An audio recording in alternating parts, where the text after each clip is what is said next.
So it's in 2005 that I graduated from CET. And ever since I graduated, it's been a bit over 10 years. And in terms of my experience, I would stop short of saying that it's been 10 plus years of work experience. The reason for that is fairly straightforward and simple, and it's this. These reflect the amount of time that I've spent in what you call a traditional conventional job. The first job I joined soon after college lasted 1 week. I joined on a Monday, I resigned on a Friday. The second job that I joined after college, after this first job obviously, lasted 7 months. 3 months went in training, 3 months went deployment. By the time I decided to quit and come back and do my own startup. And the third job, probably the last formal one that I held, lasted about 1 year and 7 months. So all put together, in the 10 plus years that I've spent since graduation, it's only been a bit of, let's say, a bit over 2 years that I've actually spent in a formal, traditional, conventional job as we know it. And that amounts to, interestingly, less than 25% of my time ever since I graduated. Now, with that context, I'd like to give you a sense of the third job that I left. It was Deloitte. It was a consulting company. So I joined PwC and Deloitte after my MBA. So typically, once you do an MBA, the two things that you look forward to is either joining a consulting firm or joining investment banking. And after joining Deloitte, a couple of interesting things happened. So my move from PwC to Deloitte was itself interesting. And when that happened because of the entire leadership moving from one firm to the other one. I had completed about a year, and typically you all look forward to appraisals and everything. We slogged for a year, did projects, got our ratings and everything, and we ended up getting probably a 4% or 5% hike in our salaries at the end of that particular year. And then out of nowhere, I ended up getting a 25-30% hike. Simply because an external factor changed, and few people decided to move from one organization to other.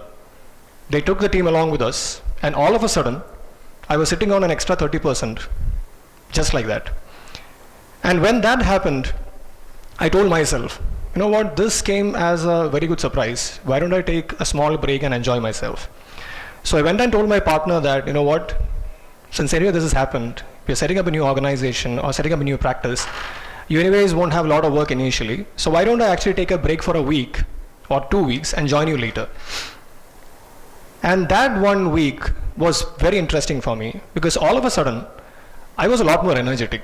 Until that point of time, you had Monday morning blues, you're waking up and delaying going to office, you're waiting to the last minute to finish your projects and everything, you're doing just enough to get by.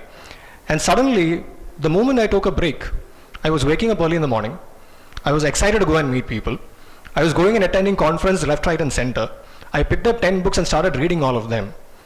And 2 weeks into the whole thing, I realized that this energy and this excitement is what I really wanted, and this is what I was missing.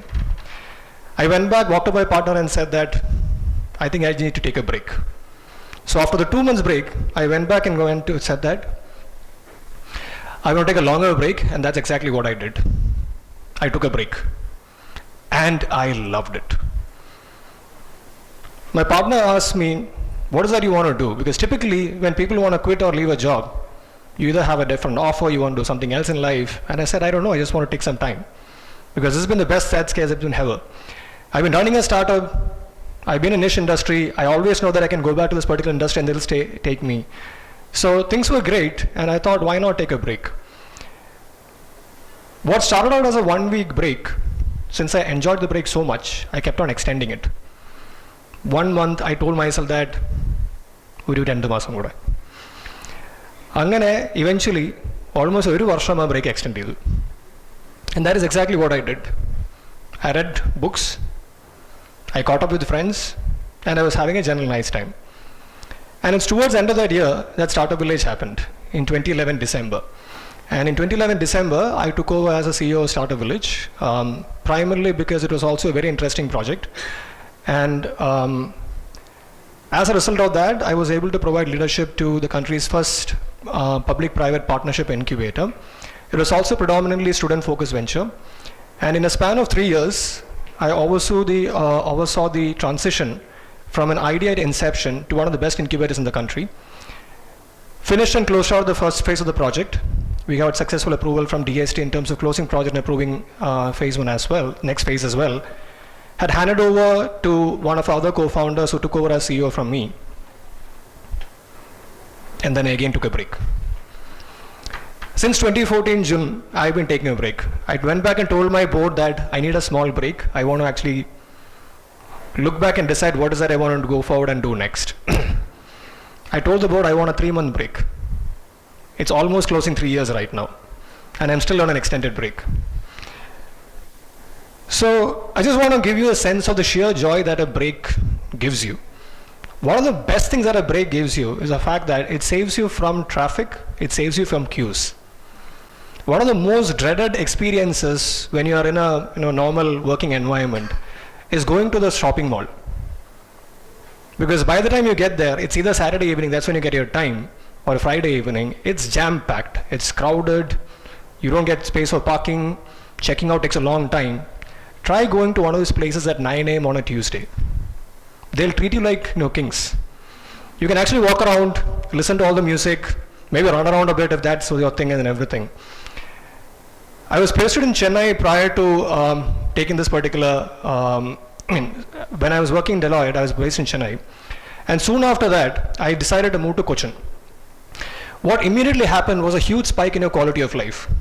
When I was in Chennai, I used to pay 10,000 for a small room on top of a terrace. And with 10,000 rupees, I actually have my own 2-bedroom apartment with my own swimming pool in the terrace in Cochin. And all of a sudden, traffic is very different. You don't have to spend time trying to figure out getting that Talkal ticket to get to Cochin or Calicut during the vacation time. Because now I can travel whenever I want. I don't have to wait for a Diwali or a Onam or a Christmas when everyone's trying to get into a train or a bus or a flight to get to a particular place. So all these were some of the aspects. One of the biggest reasons, I want to give an insight also as to why I decided to quit. One of the biggest reasons I decided to quit was because you were this high-flying, what you call consultant person. You're based in Chennai, and you're actually moving into various locations to do your project. It felt good initially. But then what happened was that you're away from your base for a long period of time. You're away for 1 month, 2 months, and suddenly when you get back for a week, you can't even connect with your friends. You had this large circle of friends. You have lost out on them. There is no time to catch up with your friends and family. By the time you get back to your base, you have just enough time to get over your chores and everything. And ideally, what I wanted was that I wanted 4 months off in a 1 year. Because I also needed time to catch up with my friends and family and do those things and pursue those things which I wanted to do. And had that organization given me that option, I said, please don't pay me, just give me that time because I need that time.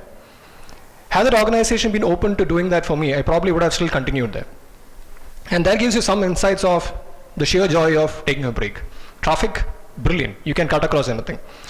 What else is there? Now we can keep talking about breaks, and this particular thing was a turning point or a fair interesting moment for me. What you see there is a screenshot of my Odesk profile of some of the work that I did. So when I said that, I actually took a break and decided to keep on extending it. At some point your bank balance comes down and you have to figure out a way to keep yourself going. And since I was so obsessed of trying to extend my break because I so loved what I was doing, I decided to explore getting projects online. I heard about it somewhere, and this screenshot actually gives you an indication of what I managed to achieve. I actually got a very interesting project. I got 2 projects as well. So I was trying out this particular avenue.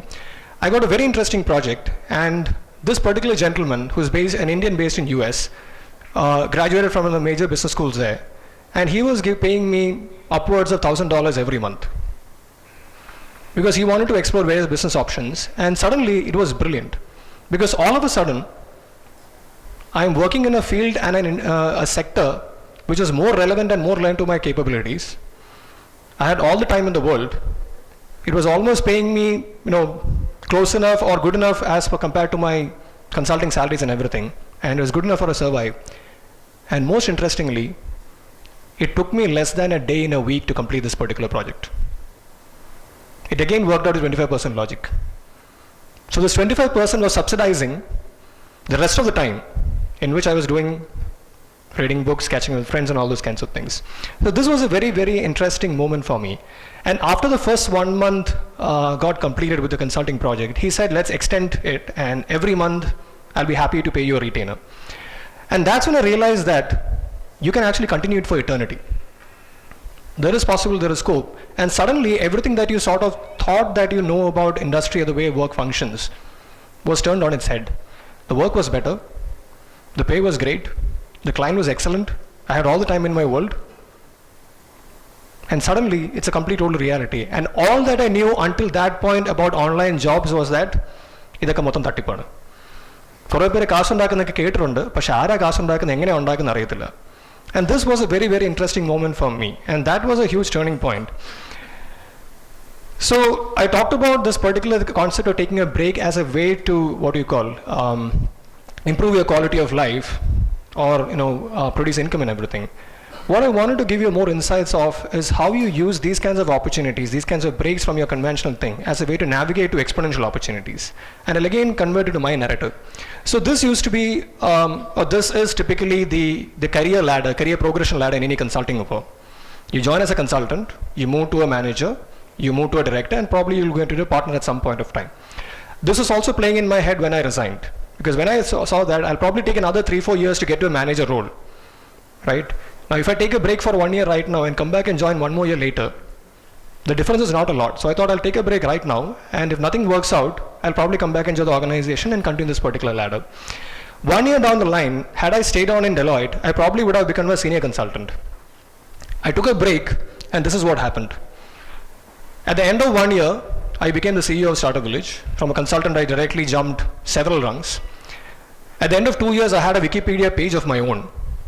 And at the end of 3 years, Manorama came out with an article calling me the mega mind of the treasure trove in Cochin. And all along, I was just doing interesting stuff. We were a bunch of kids, a bunch of friends doing amazing and interesting stuff. So I just want to help you understand the anatomy of a break. How do breaks actually translate to these kinds of exponential opportunities? The biggest factor is that the break gives you time. And the moment you have time, you catch up with your friends, you catch up with acquaintance, which is relationships. You read, you learn other things from other people, which is learning. And then most importantly, you're always exploring new things, which means you're always evaluating opportunities. These come your way. And these are the building blocks of how you leverage this particular sort of off tracks from your main life to catapult you into a higher growth journey as well. And interestingly, I want to stress on this particular point. We have this notion that work is something a job title gives us. Now, if you really ask me, I'm doing a lot more work than I ever did in any of the organizations that I've formally done right now. But unfortunately or fortunately, the world doesn't categorize it as work. Do not ever confuse your body of work, your field of work, from what an organization or a title gives you. Let not that be a limiting factor by which you evaluate what is your body of work. And in that sense, the key operational method, look at it, is shift your focus from a time to outcomes.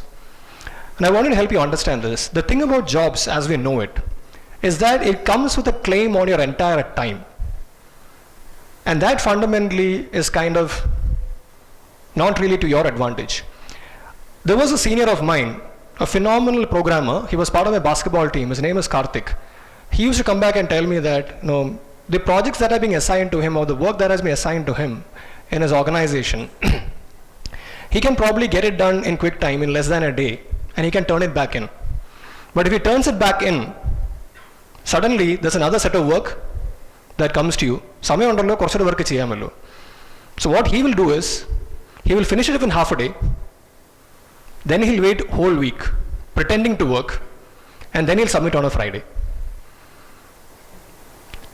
So essentially, if you figure out a way to renegotiate this particular thing into a contract, when you're saying that, you know what, I will get it, don't be concerned about how much time I take to get something done. What is that you want? Because fundamentally, the output that you can generate in the time that you allot to it is a huge function of your expertise and experience. And that is different for different people. You can't measure everything or knowledge from a scale of time as well. So what you need to learn is to renegotiate and say that, let's talk about outcomes and not about the amount of time that I put in. And similar manner is how an entrepreneur comes into a startup. You either try to get into a job saying that you pay me so much, or you sit together, put together a prototype, raise funding, and then work on your idea, your project, your interest in things, while still getting paid from the amount that you otherwise gain from the investor. So these are some of the ways to look at it. And now a key compelling message to you. Please keep pursuing interesting things. Because that is the only way that you're going to put in a lot of effort way beyond what the time requires you to do. And that is the only way in which you can become great at what you do. It will probably take some time, but keep pursuing interesting things. And what am I pursuing right now? I'm pursuing board games. I had this fascination of board games, never really got around the time to actually catch up a lot of board games. I came across a website which lists out some of the best board games out there in the world. Whole of last year, I was collecting one by one. And this year, I'm playing them one by one. And if you really ask me what am I doing with my time, this is what I'm doing with my time. And now I've discovered that there is something called as a board game designer, which is a fantastic career and profession. I had no idea at the earlier point of time. Even I don't know whether I'm going to lead into those kinds of opportunities later point of time. But for now, I love board games. And one of the only questions that I get from my batchmates who are still working, where do you find the time? Where do you find the people? I have all the time in the world, and I have all the people sitting here. Anybody interested? Feel free to write a mail to me. What else am I doing? During Startup Village days, we were fortunate to have worked on a lot of policy initiatives. We have been successful in terms of getting the student entrepreneurship policy done. We have been influential in terms of getting a startup policy for the state. And that took me a lot of interest in that particular space as a whole. And ever since that, I've been spending a lot of time trying to read up and learn about the space as a whole. Because until that point of time when we worked on student entrepreneurship policy, I didn't even know that such a space existed. Now I'm spending a lot of time researching that. And these are the only two things I started out with in this particular break. I'm also exploring tons of things. This is something which I recently got exposed to. There's something called cosplay.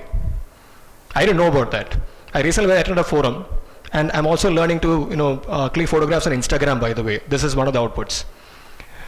So these are a lot of things I'm doing right now. Unfortunately, LinkedIn doesn't capture it. So I decided to create a page on my website which captures what I'm pursuing. I'm doing a lot of writing. I'm penning two columns for one of the leading dailies. I'm spending a lot of time with my nephew and niece. I'm spending a lot of time with the family. And spending a lot of time with bright talent who's trying to figure out their journey in life and everything. And that is just an indicator list of what all I'm engaged with, which I call my work. And how do I sustain myself? It's still 25%.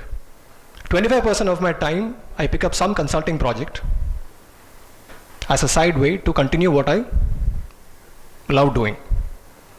So I don't maximize for my income, I maximize for the amount of time I have at my disposal to pursue the things I want to pursue. And with that, I will come to the conclusion of it. The best opportunities in life are never advertised. The Startup Village CEO role came through a reference. And ever since I moved out, at least 5 to 6 CEO roles have come to me, evaluating, asking me whether I'd be interested. Almost all of them came through references, through personal networks. The best jobs, the best opportunities are never advertised. But what I want to give you as a parting message is this. The best talent is not available for hire. I realize it's a bit late. So I just want to pass on the message to you right at the right point of time. When we were in college, we are trying to look, our biggest aspiration is to be hired in a placement agency. I want this to be your aspiration. Reclaim your time, pursue interesting opportunities, navigate your way to exponential opportunities in life. Remember, the best talent is not available for hire. Be that talent. Thank you.